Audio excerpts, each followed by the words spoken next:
Dental വിദ്യാർത്ഥി നിതിൻ രാജിന്റെ മരണത്തിൽ പ്രതിയായ ഡോക്ടർ റാമിനെ വീണ്ടും കസ്റ്റഡിയിലെടുത്ത വിട്ടയച്ച പോലീസ്.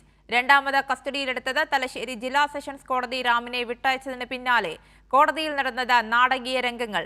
നിതിൻ രാജിന്റെ മരണത്തിൽ പോലീസിന് ഗുരുതര വീഴ്ചയുണ്ടായെന്ന കോടതി. സന്തോഷ് കണ്ണൂരിൽ നിന്ന് വിവരങ്ങളുമായി ചേരുന്നുണ്ട്. സന്തോഷ്, എന്തായാലും 2 ദിവസത്തിനകം ഹാജരാകാൻ ആവശ്യപ്പെട്ടുകൊണ്ട് ക്രൈംബ്രാഞ്ച് ഡോക്ടർ റാമിന് നോട്ടീസ് നൽകിയിട്ടുണ്ട്. ഇതുൾപ്പെടെയുള്ള വിവരങ്ങളിലേക്ക്. പ്രതിയായ ഡോക്ടർ MK റാമിന്റെ അറസ്റ്റുമായി ബന്ധപ്പെട്ട് പോലീസിന് ഗുരുതര വീഴ്ചയാണ് ഉണ്ടായിരിക്കുന്നത്. 3 മാസത്തിനു ശേഷമാണ് പ്രതിയെ ക്രൈംബ്രാഞ്ച് സംഘം അറസ്റ്റ് ചെയ്ത് കോടതിയിൽ ഹാജരാക്കിയത്.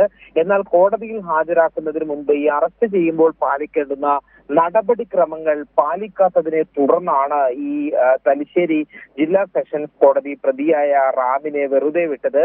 ഈ അറസ്റ്റ് ചെയ്യുന്ന സമയത്ത് പ്രതിയെ ഈ അറസ്റ്റിന്റെ കാരണങ്ങളെ കുറിച്ച് കൃത്യമായി ബോധ്യപ്പെടുത്തണം എന്നുള്ള സുപ്രീം കോടതിയുടെ നിർദ്ദേശമുണ്ട്. എന്നാൽ ഇത് പാലിക്കപ്പെട്ടില്ല എന്ന് പ്രതിഭാഗം അഭിഭാഷകൻ കോടതിക്ക് മുമ്പാകെ വാദിക്കുകയും അത് ബോധ്യപ്പെട്ടതിനെ തുടർന്ന് ഈ ഒരു അറസ്റ്റ് നിയമസാധുതയില്ല എന്ന് കോടതി കണ്ടെത്തുകയായിരുന്നു. അതിനെ തുടർന്ന് തലശ്ശേരി കോടതി ഡോക്ടർ MK റാമിനെ വെറുതെ വിടുകയായിരുന്നു. ഈ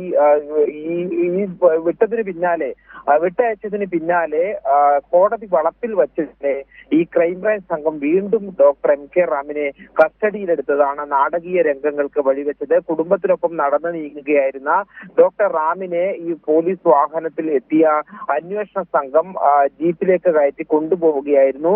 ഇതിന്റെ വലിയ പ്രതികരണങ്ങൾ കുടുംബം ഉൾപ്പെടെ നടത്തി. ബലം പ്രയോഗിച്ചാണ് ഈ ഒരു നടപടി ഉണ്ടായത് എന്നുള്ളത് ഡോക്ടർ റാമിന്റെ ഭാര്യ ആരോപിച്ചു. മാത്രമല്ല കോടതി ലക്ഷ്യമാണ് ഉണ്ടായത് എന്നാണ് പ്രതിഭാഗം ആരോപിച്ചത്. എന്നാൽ പിന്നീട് ഈ റാമിന് നോട്ടീസ് നൽകി ഹാജരാകണമെന്നുള്ള നോട്ടീസ് നൽകി ക്രൈംബ്രാഞ്ച് സംഘം വിട്ടയക്കുകയായിരുന്നു. അറസ്റ്റ് ചെയ്യുകയോ അല്ലെങ്കിൽ കസ്റ്റഡിയിലെടുക്കുകയോ ചെയ്തിട്ടില്ല. നോട്ടീസ് നൽകുന്നതിനായി വീണ്ടും കോടതി വളപ്പിൽ വെച്ച് വാഹനത്തിൽ കയറ്റിയതാണ് എന്നുള്ള വിശദീകരണമാണ് ക്രൈംബ്രാഞ്ച് നൽകിയത്. ഏതായാലും ഈ കേസിൽ 1ാം പ്രതിയായ ഡോക്ടർ MK റാം വളരെ പ്രമാദമായ കേസാണ്. ഈ അറസ്റ്റ് വഹിക്കുന്നതുൾപ്പെടെ വലിയ രീതിയിലുള്ള വിമർശനങ്ങൾ പോലീസിനെതിരെ ഉണ്ടായിരുന്നു. അതിന് പിന്നാലെയാണ് പ്രതിയെ അറസ്റ്റ് ചെയ്തത്. എന്നാൽ അത് അറസ്റ്റ് ചെയ്ത് കോടതിയിൽ ഹാജരാക്കി നിയമപരമായ നടപടിക്രമങ്ങൾ പാലിക്കുന്നതിലാണ് ക്രൈംബ്രാഞ്ച് സംഘത്തിന് വീഴ്ച സംഭവിച്ചത്. അതുകൊണ്ടാണ് ഇതെങ്കിലും പ്രതിയെ കോടതി വിട്ടയക്കുന്ന ഒരു സാഹചര്യം ഉണ്ടായത്. ആര്യ, ശരി, സന്തോഷാണ് വിവരങ്ങൾ നൽകിയത്.